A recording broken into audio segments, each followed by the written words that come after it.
All-out support si Paula Avellino para sa kanyang girlfriend na si Kim Chu na napiling calendar girl ng isang sikat na liquor brand.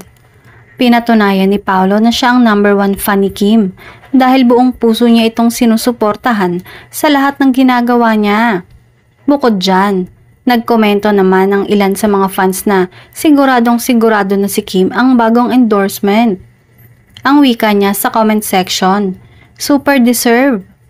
Dahil bago pa man siyang maging calendar girl, ayon sa kanya, ay nais niyang i-explore ang pagiging artista, kaya bukas siya sa iba't ibang oportunidad na dumarating sa kanyang karera. Chika niya, "Ako naman, as an artist, I really want to portray different worlds.